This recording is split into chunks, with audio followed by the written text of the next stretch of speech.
Hello everyone, welcome back to my YouTube channel. In today's lecture we gonna learn about Indian Council Act 1892. इस lecture में हम Indian council act 1892 के बारे में जानेंगे। इससे पहले हमने इंडियन काउंसिल एक्ट 1861 किया था, तो उसमें जो शॉर्टकमिंग्स रह गई थी, जो कमियां रह गई थी, उनको दूर करने के लिए ये एक्ट इंडियन काउंसिल एक्ट 1892 लाया गया। तो शुरू करते हैं। The Indian council act 1892 was an act of British parliament that introduced various amendments. British parliament का एक्ट था ये, 1892 में लाया गया। इसमें क्या, बहुत सी अमेंडमेंट्स, बहुत से सुधार इसमें लाए गए। तो वन बाय वन हम देखते हैं। सबसे पहले हम इसका बैकग्राउंड देखेंगे, क्योंकि इसका बैकग्राउंड जानना ज़रूरी है।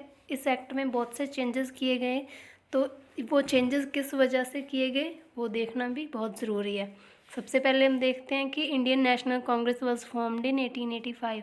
तो 1885 में इंडियन नेशनल कांग्रेस थी, जो उसकी स्थापना हो चुकी थी। उससे क्या हुआ, इंडियन नेशनल कांग्रेस के जो मेंबर थे और जो कॉमन पीपल थे, उनके दिल में नेशनलिज्म की, पैट्रियोटिज्म की फीलिंग बहुत बढ़ गई थी। इससे क्या हुआ, उन्होंने जो पहले एक्ट लाया था उसमें सुधारों के लिए कुछ डिमांड्स रखी। कुछ ब्रिटिश अथॉरिटीज़ के सामने उन्होंने डिमांड्स रखी कि आप कुछ सुधार, कि आप ये वाले सुधार कीजिए। तो वन बाय वन हम पहले उनकी डिमांड्स देखते हैं। फर्स्ट है the reform of legislative council. तो लेजिस्लेटिव काउंसिल में इंडियंस बहुत कम थे, इसीलिए उन्होंने लेजिस्लेटिव काउंसिल में सुधार की बात की, ताकि ज़्यादा से ज़्यादा इंडियंस को उसमें अपॉइंट किया जा सके। नेक्स्ट है the principle of election instead of nomination. जो लेजिस्लेटिव काउंसिल के मेंबर्स थे वो नॉमिनेट किए जाते थे, ना कि इलेक्ट किए जाते थे। तो इसीलिए उन्होंने बोला कि इलेक्शंस को इंट्रोड्यूस किया जाए, ना कि प्रतिनिधियों को नॉमिनेट किया जाए। नेक्स्ट है right to hold discussion on financial matters which was not allowed. तो इससे पहले क्या था, फाइनेंशियल मैटर्स थे उस पर डिस्कशन अलाउड ही नहीं थी। तो इन्होंने, इंडियन नेशनल कांग्रेस ने ये डिमांड रखी कि फाइनेंशियल मैटर्स पे भी डिस्कशंस अलाउड होनी चाहिए। तो एज ए रिज़ल्ट, इसका रिज़ल्ट क्या हुआ, the viceroy at that time, उस समय जो वाइसरॉय थे लॉर्ड डफरिन, उन्होंने एक कमेटी सेटअप की to look into the matter. इस मैटर को देखने के लिए एक कमेटी सेटअप की, but the secretary of the state did not agree to the plan of direct election. लेकिन जो सेक्रेटरी थे स्टेट के, वो डायरेक्ट इलेक्शन के प्लान से एग्रीड नहीं हुए, but however he agree to representation by the way of indirect election. लेकिन रिप्रेजेंटेशन के लिए एग्री हुए, लेकिन इनडायरेक्ट इलेक्शंस द्वारा रिप्रेजेंटेशन दी जानी थी।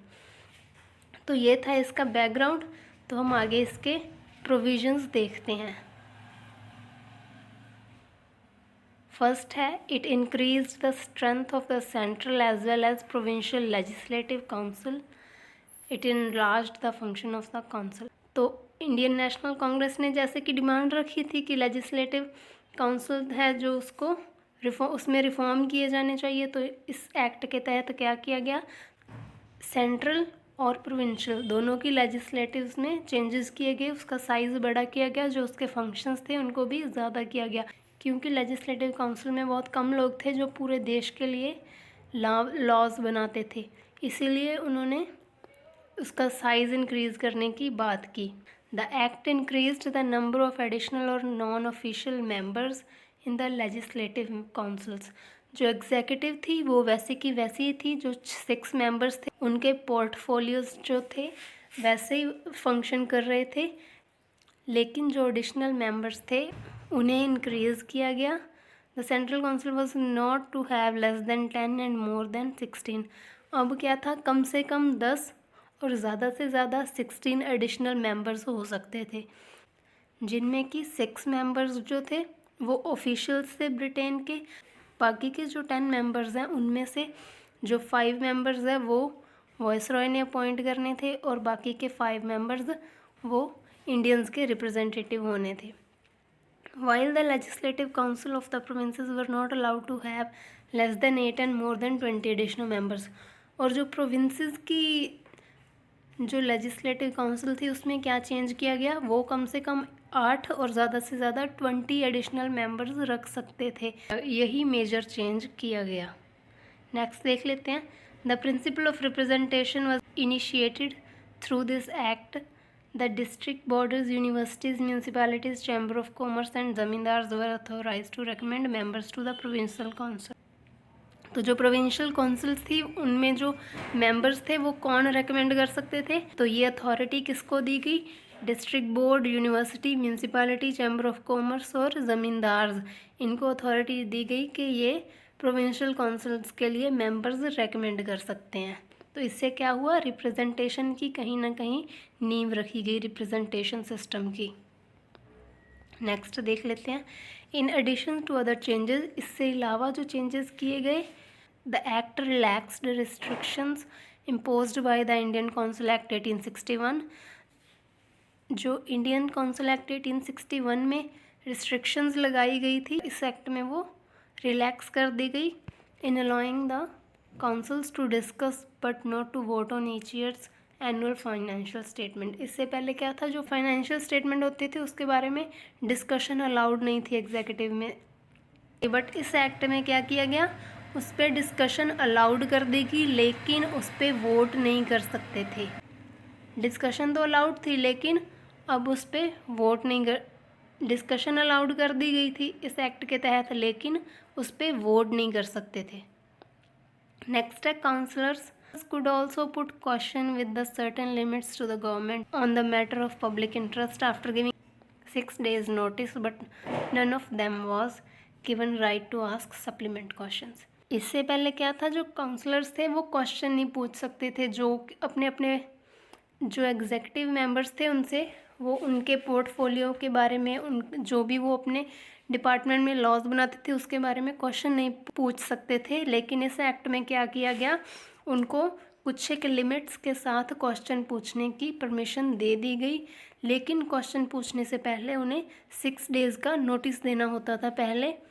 और एक लिमिटेशन लगाई गई, वो ये थी कि एक बार आंसर करने के बाद वो सप्लीमेंट क्वेश्चन बाद में नहीं पूछ सकते।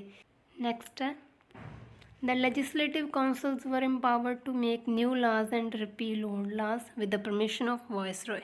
जो लेजिस्लेटिव काउंसिल्स थी उनको एक पावर दी गई कि वो न्यू लॉज बना सकती हैं ओल्ड लॉज की जगह से, लेकिन सिर्फ वायसरॉय की परमिशन से। तो यही मेजर चेंजेस थे जो इस एक्ट के तहत किए गए। अब ब्रीफली इन चेंजेस को हम देख लेते हैं। तो ये एक्ट 1892 में लाया गया ब्रिटिश पार्लियामेंट के द्वारा।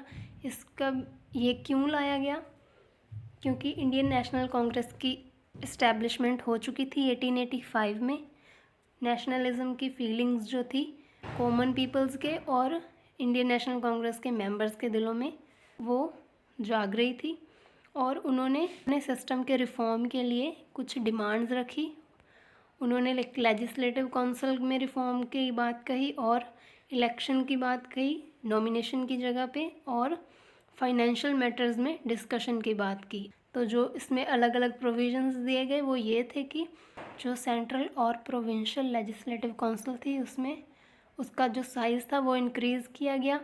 अब जो थे कम से कम 10 और ज़्यादा से ज़्यादा 16 एडिशनल मेंबर इंट्रोड्यूस किए गए, जो उनमें से भी 6 जो थे ऑफिशियल और बाकी के 10 नॉन ऑफिशियल। उन नॉन ऑफिशियल मेंबर्स में जो 5 मेंबर्स थे वो वायसरॉय के द्वारा अपॉइंट होने थे, और बाकी के 6 मेंबर इंडियंस के रिप्रेजेंटेटिव हो सकते थे। और जो लेजिस्लेटिव काउंसिल में रिफॉर्म किया गया वो ये था कि कम से कम 8 और ज़्यादा से ज़्यादा 20 एडिशनल मेंबर्स हो सकते थे।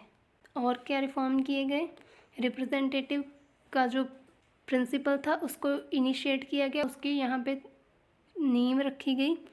कैसे कि जो प्रोविंशियल काउंसिल के मेंबर्स थे उनको अब डिफरेंट फील्ड के लोग जो थे वो रेकमेंड कर सकते थे, जैसे the district board, universities, municipalities, chamber of commerce and zamindars जो थे वो इन मेंबर्स को रेकमेंड कर सकते थे, उनको ये अथॉरिटी दी गई।